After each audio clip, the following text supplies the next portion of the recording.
Good morning class 11th student, welcome to online class. बेटा हम लोग न्यूटन्स लॉज ऑफ मोशन में force वाला पोर्शन हमने फिनिश कर दिया था। आज हमारा है फोर्स ऑफ फ्रिक्शन या फ्रिक्शन।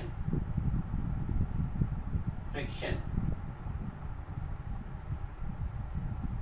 फ्रिक्शन या फोर्स ऑफ फ्रिक्शन क्या है बेटा, हम समझेंगे। जैसे मान लीजिए एक बॉडी किसी सरफेस पर, किसी फ्रिक्शन वाले सरफेस पर प्लेस्ड, तो इस पर इसका weight force mg downward direction में अप्लाई होता है और normal reaction force r upward direction में अप्लाई होता है। अब ये बॉडी फ्रिक्शन लेस सरफेस पर आगे मूव करने की कोशिश करती है F फोर्स।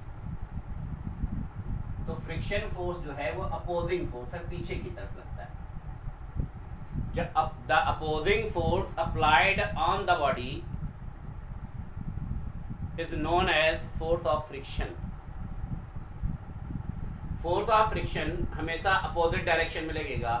अगर बॉडी आगे मूव कर रही है तो फोर्स ऑफ फ्रिक्शन पीछे लगेगा। अगर बॉडी आपकी पीछे मूव कर रही है तो फोर्स ऑफ फ्रिक्शन आगे लगेगा।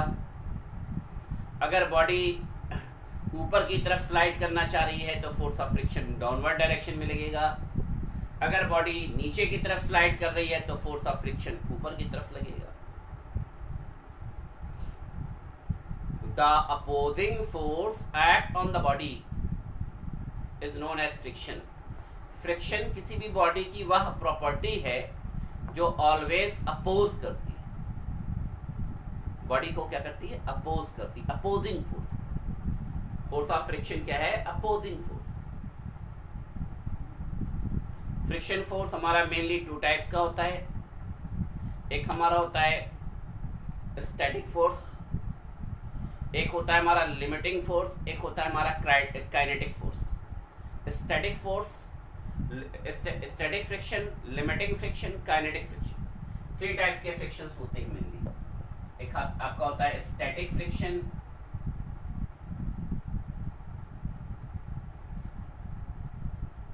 एक होता है लिमिटिंग फ्रिक्शन, एक होता है हमारा काइनेटिक फ्रिक्शन।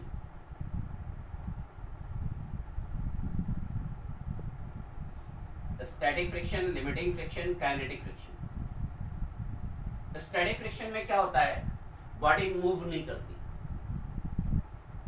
बॉडी मूव करने की कोशिश करती है, फ्रिक्शन उसको अपोज करता है, बॉडी बैलेंस हो जाती है, बॉडी स्टैटिक पोजीशन में आ जाती है। और लिमिटेड फ्रिक्शन का मतलब होता है स्टैटिक फ्रिक्शन की मैक्सिमम वैल्यू। स्टैटिक फ्रिक्शन की जो मैक्सिमम वैल्यू होगी वो ऑलवेज अप्लाइड फोर्स के बराबर होती है। कभी भी फ्रिक्शन फोर्स अप्लाइड फोर्स से ज्यादा नहीं हो सकती। कभी भी फ्रिक्शन फोर्स आपका अप्लाइड फोर्स से कम होगी या बराबर हो सकती है। फ्रिक्शन फोर्स की जो मैक्सिमम वैल्यू है वो अप्लाइड फोर्स के बराबर होगी। वो आपके बॉडी को बैलेंस करने की कोशिश करती है। अब आगे की तरफ मूव कर रहे हैं 100 न्यूटन की फोर्स से, पीछे की तरफ 20 न्यूटन का फ्रिक्शन फोर्स लग रहा है। तो जब कभी आप आगे की तरफ रेस्ट में आएंगे तो पीछे वाले फ्रिक्शन फोर्स आपकी बॉडी को बैलेंस करेगा।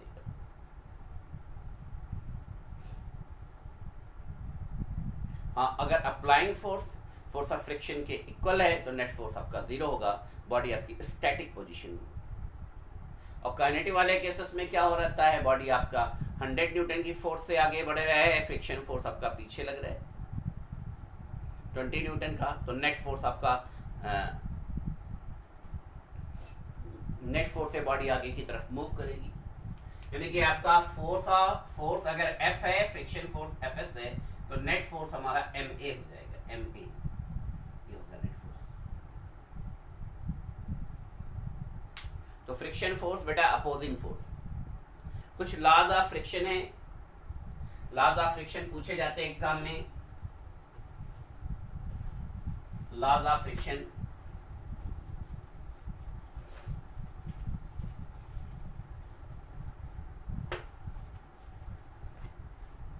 लॉज ऑफ फ्रिक्शन क्या बेटा, बात समझ लेंगे। लॉज ऑफ फ्रिक्शन जो है बेटा, force of friction normal reaction force के डायरेक्टली प्रोपोर्शनल होता है। Fs proportional R, force of friction normal reaction force के डायरेक्टली प्रोपोर्शनल होता है। जितना ज़्यादा रिएक्शन फोर्स होगा उतना ज़्यादा फोर्स ऑफ फ्रिक्शन होगा। Force of friction normal reaction force के directly proportional. Fs proportional R। अब Fs इज इक्वल टू हमारा हो जाएगा mu S into R. Mu S हमारा जो है coefficient of static friction. Mu S हमारा क्या बेटा? Coefficient of static friction.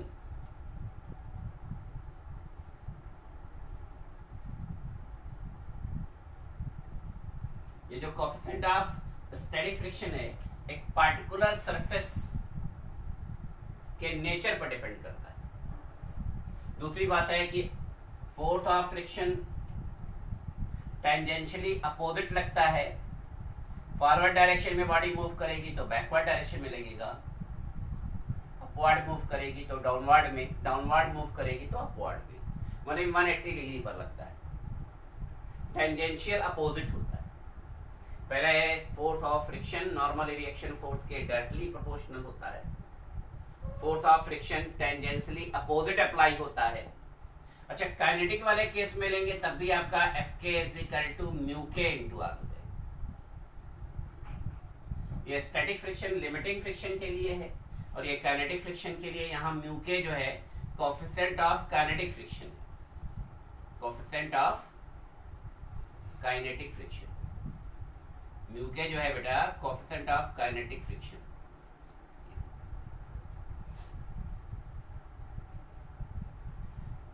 तो पहला ये हो गया कि force of friction normal reaction force के डायरेक्टली प्रोपोर्शनल होगा।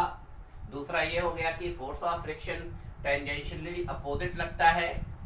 तीसरा जो इंपॉर्टेंट पॉइंट है theta is equal to 180 degree पर लगता है। और तीसरा जो इंपॉर्टेंट पॉइंट है force of friction is not depend upon the area of the surface। Road आपकी चौड़ी है या पतली है, रोड आपका ब्रॉड है या नैरो है, इससे फोर्स ऑफ फ्रिक्शन का कोई लेना देना। और रोड अगर खुरदरी होगी, रफ सरफेस होगा तो फ्रिक्शन फोर्स ज़्यादा लगेगा, स्मूथ सरफेस होगा तो फ्रिक्शन फोर्स कम लगेगा। रोड चिकनी होगी तो फोर्स ऑफ फ्रिक्शन कम लगेगा, रोड रफ होगा खुरदुरा होगा तो फ्रिक्शन फोर्स ज़्यादा होगा।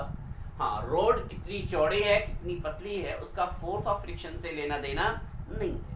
हाँ, रोड ज़्यादा चौड़ी होगी तो ज़्यादा गाड़ियाँ पास करेंगी, रोड कम चौड़ी होगी तो कम गाड़ियाँ पास करेंगी। लेकिन हमारे गाड़ी के टायर, हमारे व्हीकल्स के टायर और रोड के बीच जो फ्रिक्शन फोर्स लग रहा है वह फ्रिक्शन फोर्स रोड के सरफेस के नेचर पर डिपेंड करता है, उसके एरिया और डिस्टेंस पर नहीं डिपेंड करता। Force of friction is not depend upon the area of the surface but depend upon the nature of the surface. बेटा ये जो हम बोल रहे हैं इसको आप नोट कॉपी पे राइट डाउन करेंगे। Laws of friction, force of friction is directly proportional to the normal reaction force. Force of friction is the opposing force always applying tangentially opposite at 180 degree. Force of friction is not depend upon the area of the surface. Force of friction is not depend upon the area of the surface. Force of friction is only depend upon the nature of the surface.